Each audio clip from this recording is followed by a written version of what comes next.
자, 오후 3시에 있을 이 대법원의 선고 세 가지 경우가 있습니다.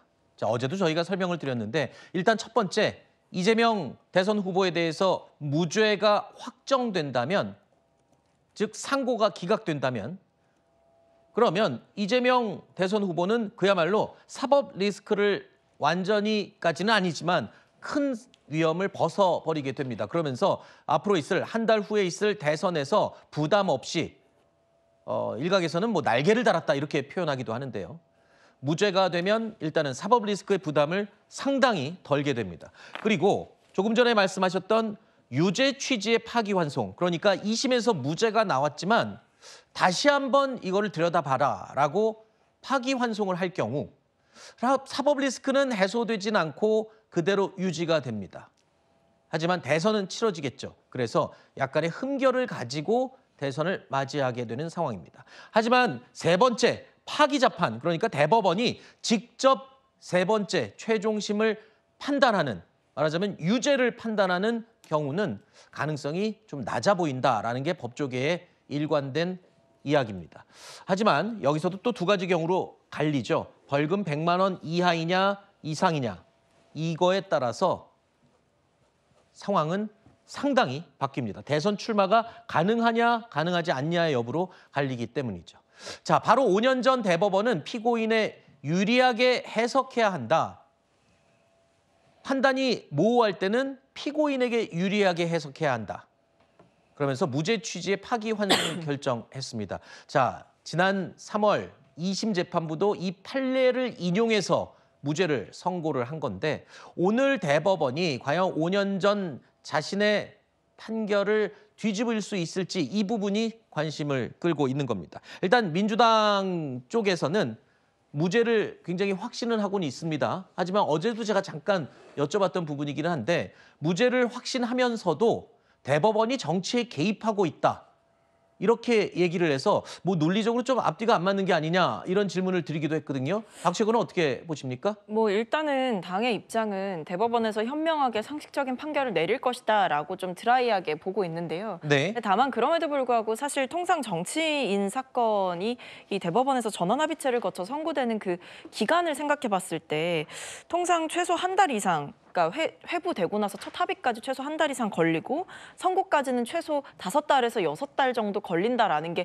관례적인 그런 측면이 있었는데, 이번에 유독 이재명 후보 사건만 이렇게 빠르게 하는 것은 어쨌든 목적 자체가 분명한 것이 아니냐, 의도가 네. 있는 것이 아니냐라는 생각을 하게끔 하는 그 정도의 이례적인 사안이기 때문에 대법원이 정치의 한복판에 들어온 것은 맞다. 그러나 그럼에도 불구하고 이 사건이 최종적으로 선고되는 시점이나 아니면 전원합의체에 회부되고 나서 선고일자를 잡았던 그 기간들을 생각해 보면 결국에는 2심의 무죄 판단을 유지하기 위한 어떤 상고 기각을 생각하고 있는 게 아닌가라는 생각이 들어서, 결과적으로는 뭐 당에서도 뜨겁지도 않고 차갑지도 않게 이 사안을 바라보지 않을까라는 생각이 듭니다. 네. 5년 전에 무죄 선고를 받았던 이재명 당시 경기지사. 자, 그런데 그때와 달라진 게 또 하나 있습니다. 이 대법관들의 구성도 당연히 달라졌겠죠. 당시 대법원은 박근혜 정부에서 임명한 대법관이 5명이었고요. 문재인 정부 임명이 9명이었습니다. 지금은 윤석열 정부에서 임명한 대법관이 9명, 그리고 문재인 정부에서 임명한 대법관이 4명입니다.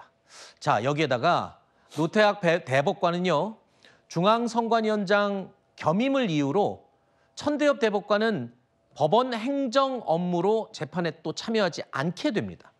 조희대 대법원장을 포함한 12명 가운데 7명 이상의 의견에 따라서 결론이 내려지게 되는 겁니다. 자, 윤석열 정부가 임명했다고 모두 보수 성향이라고 볼 수도 있는 것도 아닙니다. 또 문재인 정부가 임명했다고 해서 모두 진보라고 볼 수도 없습니다. 하지만 대법관의 정치적인 성향 또는 임명 주체에 따라서 의견이 나눌 수도 있지 않을까. 왜냐하면 불과 얼마 전에 윤 전 대통령에 대한 탄핵 심판을 이야기할 때도 수많은 언론들과 패널들이 헌법재판관들의 성향 분석을 수도 없이 하지 않았습니까? 이번에도 그런 것들이 주요할까요? 그러니까 헌법재판소는 사실 구성 원리가 좀 대법원하고 많이 달라요. 네. 헌법재판소는 이제 3명은 국회에서 선출한 사람을 하게 되는 거고, 그다음에 3명은 대법원장이 지명하고 3명은 이제 대통령이 지명 임명하게 되는 거기 때문에, 근데 대법관들은 전부 다 대법원장이 지명을 합니다.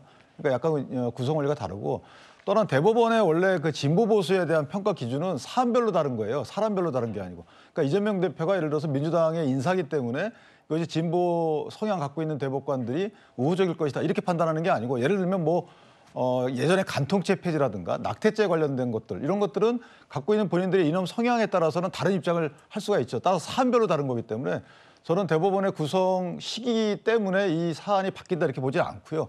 지금 구성 원리를 본다 하더라도 3명은 뭐 보수를 평가받고, 나머지 4명 중에 이제 2명이 빠지니까 2명 정도는 진보를 평가받고 나머지 중도를 평가받거든요. 네. 따라 저는 저 부분은 사실관계 인정, 법리와 사실관계 인정에 관련된 것이지, 이재명 대표가 민주당에 속해 있기 때문에 뭐 진보 보수에 따라서 사안이 달리 평가된다 이렇게 보지는 않아요. 마지막으로 가장 큰 쟁점은 뭐냐면, 이전에 대법원 내지 부 전압에서 얘기했던 의심스러운 피고인의 이익으로 이 부분은 원래 저희가 배울 때는 이것은 사실관계 인정에 관련된 것들이에요. 증거가 애매하기 때문에 사실관계 인정에서 이 사실을 인정할 증거가 애매한지 여부가 문제가 될 때, 그럴 때는 의심스러울 때는 피고인의 이익으로 하는 것이지, 법리가 애매한 경우가 있을 수가 없는 거잖아요. 이게 의견인지 사실인지에 대해서는 이거 사실관계 문제가 아니거든요. 네. 사실관계가 다 똑같이 인정이 돼요. 예를 들면은 김문기 씨를 몰랐다. 이 사실관계는 전부 다툼이 없어요. 근데 그 몰랐다는 이 평가가 의견인지 인식인지 사실인지, 이것은 법리 적용이에요. 따라서 이 법리 적용을 의심스러울 때는 피고인의 이익으로 한다? 저는 이거는 좀 이해하기 어렵다. 따라서 그 부분에 관련돼서도 이번 전압에서 언급이 있지 않을까라는 생각을 합니다. 이번 대법원의 선고와 관련해서 가장 특징적인 부분이 굉장히 신속하게 심리가 진행됐다는 부분이죠. 이 부분을 지금 민주당은 문제 삼고 있습니다. 어제 민주당에서는 국회 법사위에 출석한, 조금 전에 제가 설명을 드렸죠, 천대엽 법원 행정처장, 대법관이지만 재판에 참석하지 않는다고 말씀드렸는데, 이 천대엽 법원 행정처장을 향해서 이렇게 신속하게 선고기일을 잡은 이유가 뭐냐라고 따져 물었습니다. 그러면서 오늘도 이 선고 결과에 대해서는 무죄를 자신한다라면서 민주당 측에서는 입장을 밝혔습니다. 굉장히 빠르게 지금 진행이 됐습니다. 이렇게 빠르게 선고하려고 하는 이유가 있어요? 아시다시피 이제 저희 법원행정처는 재판 업무하고는 일체 거리를 두고 있어서 그 정확한 내막에 대해서는 저희들이 알 수도 없고, 법치주의의 시간이 아니라 국민주권의 시간이고 민주주의의 시간인데 대법원이 갑자기 확 끼어들어 버린 겁니다. 그래서 저는 당연히 내일 상고 기각이라고 생각하고 있지만, 분석하고 있지만, 어떤 결론이 나오든 대법원이 지금 정치 한복판으로 끼어들었다라는 것에 대한 비판을 면하기는 어려운 상황이다.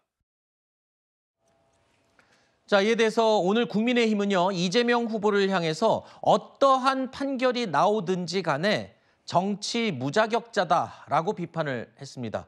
그러면서 또 일부 판사들의 책임도 크다라는 점을 지적하기도 했습니다. 선거법 위반 재판이 633이라는 규정을 지켰다면, 범죄 사건 재판들이 그토록 하염없이 시간을 끌지 않았다면 지금 대선 구도는 완전히 달랐을 것입니다. 지금의 혼란에는 재판 지연을 방조 내지 묵인한 일부 판사들의 책임도 상당히 크다는 점을 분명히 밝혀둡니다.